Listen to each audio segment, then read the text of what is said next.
तो स्वागत है एक और बेहतरीन वीडियो में। बच्चों, इस वीडियो में हम आप सभी को रासायनिक समीकरण और संतुलित रासायनिक समीकरण की परिभाषा और उदाहरण एकदम गारंटी के साथ बता रहे हैं कि तैयार करा देंगे।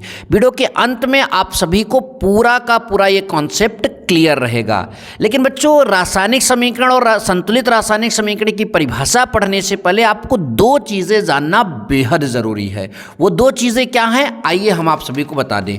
देखिए, चाहे रासायनिक समीकरण की बात हो चाहे संतुलित रासायनिक समीकरण की बात हो, ये किसी अभिक्रिया के ही समीकरण होते हैं। तो बच्चों, अभिक्रिया के अगर समीकरण है तो अभिक्रिया में जो है पदार्थ भाग लेते हैं, और हम बात करेंगे कि पदार्थ हमारे पास जो होंगे, जो यहाँ हम पढ़ेंगे, वो किस रूप में हो सकते हैं। पदार्थ या तो आपके तत्व के रूप में होंगे, किस रूप में होंगे बच्चों, तत्व के रूप में, या फिर वो होंगे यौगिक के रूप में। किस रूप में होंगे, यौगिक के रूप में। तो पदार्थ दो भाग में बंट जाते हैं, तत्व और यौगिक। तत्व में उदाहरण अगर हम यहाँ पर आपको बताएं, जैसे हाइड्रोजन जो है वो तत्व है, ठीक। लोहा जो है वो बच्चों तत्व है, ठीक। उसके बाद जो है आपका सोडियम जो है बच्चों वो तत्व है। सोडियम क्या है, तत्व है। पोटेशियम भी क्या है, तत्व है। बहुत सारे तत्व हैं। आप सभी को मालूम है कि 118 तत्वों की संख्या अब तक है, मतलब 118 तत्व खोजे गए हैं। यौगिक की बात करें बच्चों, जल जो है आपका यौगिक है, नमक जो है आपका बच्चों यौगिक है। उसके बाद जो है कार्बन डाइऑक्साइड यौगिक है। ऐसे बहुत सारी चीज़ें जो हैं वो यौगिक के रूप में होती हैं। तो या तो पदार्थ इस रूप में रहेगा या तो इस रूप में रहेगा। तो बच्चों, अगर पदार्थ तत्व के रूप में रहेगा तो उसको जो है अभिक्रिया में प्रदर्शित करने के लिए प्रतीक लिखते हैं। तत्व का क्या लिखते हैं, प्रतीक। तत्व का क्या लिखेंगे बच्चों, प्रतीक। जैसे हाइड्रोजन का प्रतीक H, लोहा का प्रतीक आपका जो है Fe, और सोडियम का प्रतीक जो है Na, पोटेशियम का प्रतीक जो है K लिखेंगे, ठीक। लेकिन अगर आपका यौगिक है तो यौगिक का प्रतीक के बजाय जो है सूत्र लिखते हैं। क्या लिखते हैं, सूत्र। जैसे जल का प्रतीक नहीं लिखा जाएगा, जल का सूत्र लिखा जाएगा। जल का सूत्र क्या होता है, H2O। नमक का सूत्र क्या होता है, NaCl। कार्बन डाइऑक्साइड का सूत्र क्या होता है, CO2। तो आप सभी ने जाना कि अभिक्रिया में भाग लेने वाले पदार्थ दो रूप में होते हैं, या तो तत्व रूप में होंगे या तो यौगिक रूप में होंगे। तत्व रूप में होंगे तो उनका समीकरण में जब हम बात करेंगे तो प्रतीक लिखेंगे, और अगर यौगिक रूप में होंगे तो हम उनका जो है समीकरण में अगर बात करें तो क्या लिखेंगे, सूत्र लिखेंगे। तो आई होप बच्चों आपको यह बात क्लियर हो गई। अगर यह क्लियर हो गया होगा तो निश्चित तौर पर आप सभी को अब मैं जो बताने जा रहा हूं रासायनिक समीकरण, ये रासायनिक समीकरण भी आप सभी को समझ में आएगा। बहुत ध्यान से मन लगाकर पूरा ध्यान से देखिए क्या लिखा है। पहले आप ऐसे हेडिंग डालिए, रासायनिक समीकरण, केमिकल इक्वेशन। इसमें परिभाषा हम पढ़ेंगे, फिर आपको समझाएंगे। किसी रासायनिक अभिक्रिया का उसमें भाग लेने वाले अभिकारकों व उत्पादों के प्रतीकों अथवा सूत्रों के माध्यम से संक्षिप्त प्रदर्शन।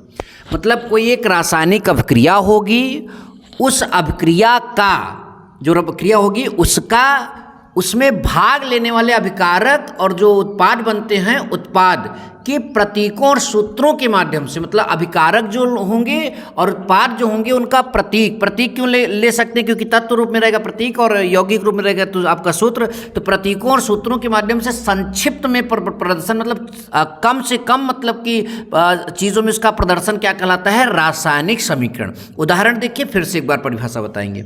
जैसे देखिए यहाँ क्या लिखा है, मेथेन का वायु के आधिक्य में दहन करने पर, जो मेथेन है उसका वायु के आधिक्य में क्या करने पर, दहन करने पर कार्बन डाइऑक्साइड तथा जल बनते हैं। तो बच्चों देखो, यहाँ से यहाँ तक 3 लाइन में सेंटेंस आपने लिखा।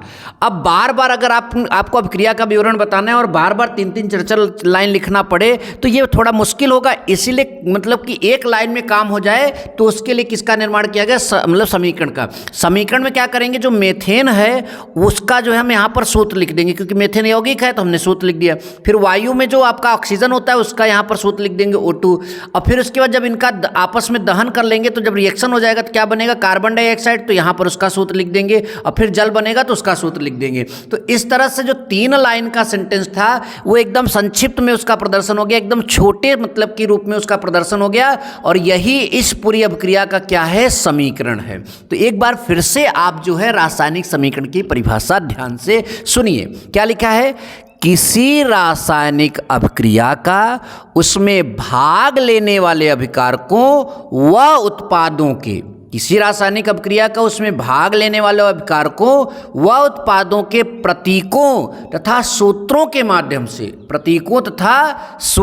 माध्यम से संक्षिप्त प्रदर्शन रासायनिक समीकरण कहलाता है। उदाहरण के लिए बच्चों, मेथेन का वायु के आधिक्य में दहन करने पर कार्बन डाइऑक्साइड CO2 तथा जल H2O बनता है। ठीक, ये इसका समीकरण हो गया। और इस समीकरण में बच्चों ध्यान दीजिए, अभिकारक जो भाग लिए हैं उनको कहते हैं तो अभिकारक CH4 और O2 है, और उत्पाद जो बने उनको कहते हैं तो CO2 और H2O जो है यहाँ पर क्या है, उत्पाद हैं। तो बच्चों अब आप इसका क्या कर लीजिए, स्क्रीनशॉट ले लीजिए यहाँ पर पूरा जो है थोड़ा सा, ठीक है, यहाँ पर आप पूरा स्क्रीनशॉट ले लीजिए, रासायनिक समीकरण, उसका उदाहरण, उसमें जो अभिकारक और उत्पाद आए हैं उनका पूरा आप स्क्रीनशॉट ले लीजिए। ठीक, अब इसके बाद हम आप सभी को बच्चों पढ़ाएंगे संतुलित रासायनिक समीकरण कि संतुलित रासायनिक समीकरण क्या होता है और संतुलित रासायनिक समीकरण किसे कहते हैं। ठीक, अच्छा ध्यान से देखो, हम यहाँ पर एक अभिक्रिया कराते हैं, उसके बाद आप सभी को समझाते हैं। ठीक, ध्यान से देखिए, यहाँ पर हमने एक मैग्नीशियम एक तत्व होता है, धातु होता है, हमने लिया। अब उसको हमने वायु में जलाया। जब भी वायु में किसी चीज़ को जलाते हैं तो उसकी क्रिया किससे होती है, ऑक्सीजन से होती है। हमने करा दिया, तो अब हमने कराया और यहाँ पर इसका समीकरण लिखेंगे तो बनता क्या है, मैग्नीशियम ऑक्साइड। ठीक, तो यहाँ पर आपने मैग्नीशियम ऑक्साइड बना दिया।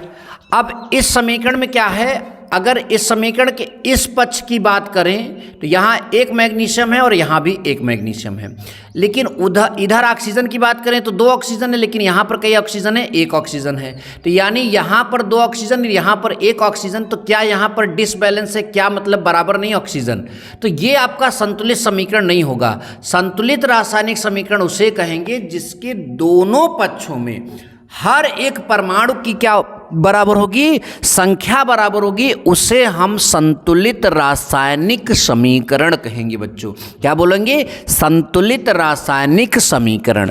अब बच्चों ध्यान से देखो क्या परिभाषा है, हमने पहले हेडिंग डाला संतुलित रासायनिक समीकरण बैलेंस्ड केमिकल रिएक्शन, लिखा ऐसी रासायनिक समीकरण, जैसे यहाँ पर लिखा है ऐसी रासायनिक समीकरण जिसके दोनों पक्षों में, ऐसी रासायनिक समीकरण जिसके दोनों पक्षों में प्रत्येक तत्व के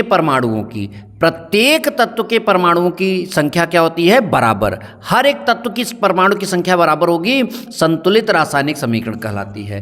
फिर से सुनो बच्चों, ऐसी रासायनिक समीकरण जिसके दोनों पक्षों में प्रत्येक तत्व के परमाणुओं की संख्या बराबर होती है, संतुलित रासायनिक समीकरण कहलाती है। उदाहरण के लिए देखिए, Mg ने O2 से क्रिया किया, MgO बना, तो इधर आपका 2 ऑक्सीजन था, उधर 1 ही था, तो उसके आगे हमने 2 लगाया तो ऑक्सीजन 2 हो गया, लेकिन मैग्नीशियम भी 2 हो गया, तो यह मैग्नीशियम के आगे हमने 2 लगा दिया।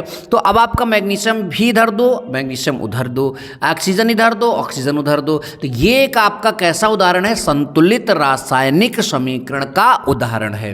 तो अब आप क्या करेंगे कि संतुलित रासायनिक समीकरण जो आपने यहाँ पर अभी सीखा, इसका स्क्रीनशॉट ले लो। मैंने आपको इस वीडियो में 2 परिभाषा सिखाने की बात किया था, एक रासायनिक समीकरण और एक संतुलित रासायनिक समीकरण। मैंने दोनों की परिभाषा बहुत अच्छे से आप सभी को क्लियर करा दिया। आप जो है वीडियो को जो है लाइक और शेयर जरूर करिएगा। मिलेंगे नेक्स्ट वीडियो में। Thank you so much. जय हिंद, वंदे मातरम।